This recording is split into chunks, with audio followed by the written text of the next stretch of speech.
Ah, muito bem, nessa manhã, pela graça de Deus, nós iremos estudar um tema chamado Mais que Vencedor.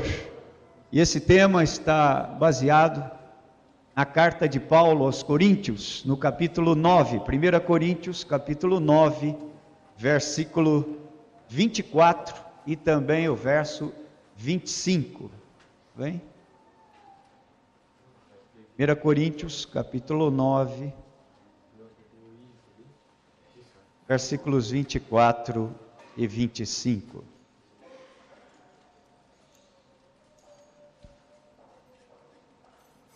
Diz-nos assim a palavra de Deus: Não sabeis vós que os que correm no estádio, todos na verdade correm, mas um só leva o prêmio? Correi de tal maneira que o alcanceis. Todo atleta em tudo se domina, aqueles para alcançar uma coroa corruptível, nós, porém, a incorruptível. Nós vivemos numa época de disputas e de competições. Algumas áreas da vida são sobremaneira disputadas. Existe, por exemplo, a competição profissional, em que o aperfeiçoamento, a busca por qualificação, faz daquele que alcança um lugar de trabalho, aquele que é proposto para tal e tal cargo ou função. Existe também a competição e a disputa acadêmica ou estudantil, em que cada vez mais cresce o número de pós-graduações e, acima de tudo, cursos que vêm após a faculdade. Não era assim há muito tempo atrás. Quando se fazia uma faculdade, era um doutor que estava chegando na cidade. Hoje é necessário, pós-faculdade, muitos e muitos graus e cursos também. Existe até o pós-doutorado. E existe até a cátedra de uma cadeira na faculdade, em que a pessoa se torna livre docente daquela matéria. Ele é a matéria. Então, a competência estudantil, acima de tudo, é a acirrada disputa pela busca também de um espaço. Existe, sobretudo, até mesmo a corrida política e a disputa. Esse ano em nosso país, em alguns outros países do globo, vamos ter novamente eleições, em que as pessoas disputam um cargo dentro da questão governamental. E existe também as competições esportivas. Nós estamos vivenciando nessas últimas 2 semanas as Olimpíadas da China. É interessante observar todo esse movimento em que existe dezenas e centenas de milhões de dólares envolvidos pela busca de um prêmio, de uma coroa, de um troféu, de uma medalha, de algo que será passageiro e cairá no esquecimento. E aqui o apóstolo Paulo está também mencionando uma competição. Ela não é na área política, acadêmica, profissional, não é também na área esportiva tampouco, mas ela é uma competição na vida espiritual.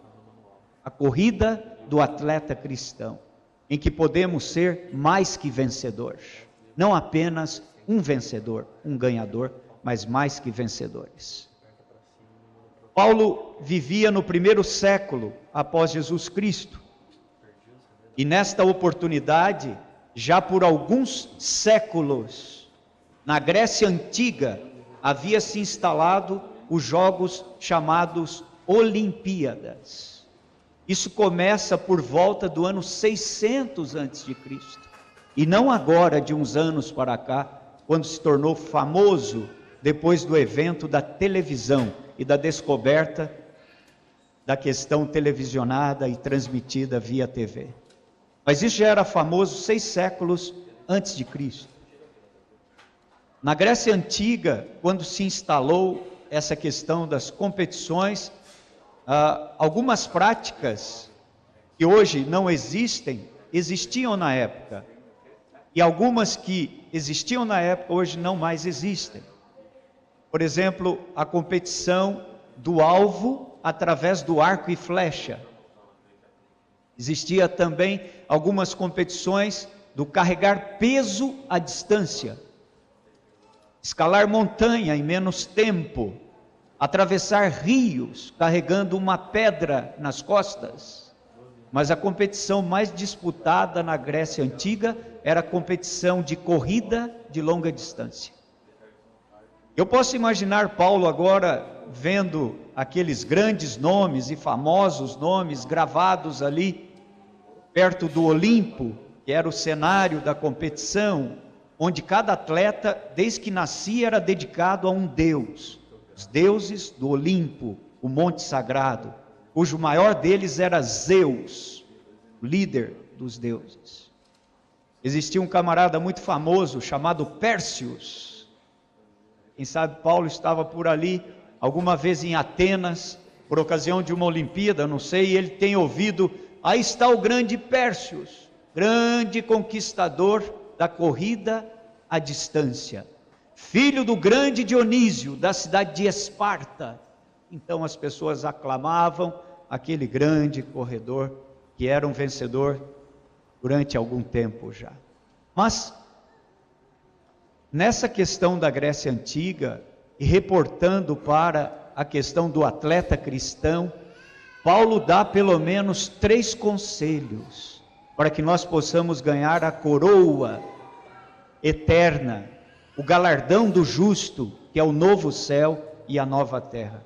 Quais são esses conselhos? Vejamos um pouco sobre cada um deles. O primeiro conselho que Paulo menciona está no verso 25, queridos irmãos. Todo atleta em tudo se domina.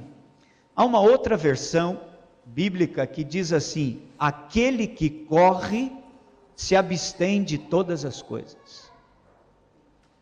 Aquele que corre se abstém de todas as coisas, em tudo se domina.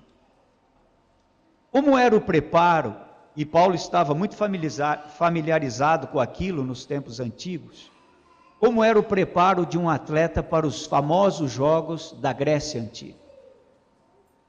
10 meses antes das Olimpíadas, os atletas eram selecionados por vilas, cidades, estados, e daí eram enviados para Atenas.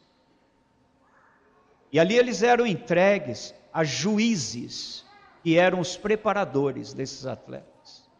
Esses juízes se chamavam Helenodiskai. Helenos quer dizer grego. E algumas pessoas às vezes perguntam: por que o Império Grego às vezes tem o nome de Império Helênico? Porque grego, no grego, é Helenos. Então, Império Helenístico quer dizer Império Grego em português. A palavra grego, em grego, é Helenos. Então, eles eram entregues aos Helenodiskai, aos preparadores, aos juízes, 10 meses antes. E o que esses juízes faziam? Selecionavam os melhores das vilas, das cidades e dos estados. E agora em Atenas, para as Olimpíadas Nacionais, estavam os melhores do Império Greco-Macedônico. Então era uma honra chegar ao final e ser escolhido por esses juízes preparadores para estar na competição derradeira, a competição nacional. Só aí já era um grande privilégio, porque o nome passaria para a galeria da fama, seria um deus no futuro, junto com os outros no Olimpo, o monte sagrado. Mas a coisa não parava aí. Eles eram submetidos a uma dieta rigorosíssima. Não havia espaço para família naquele quase um ano. Não havia espaço para namoro. Não havia espaço para vida social, estudantil. Não havia espaço para ele mesmo. Somente o foco era na competição. Um mês antes da competição, eles eram colocados em celas individuais e solitárias. Eles tinham que meditar durante um tempo e consagrar-se ao Deus que o pai havia devotado quando aquele atleta havia nascido. Eles eram submetidos nas 2 últimas semanas a uma dieta de iogurte natural e água morna. Somente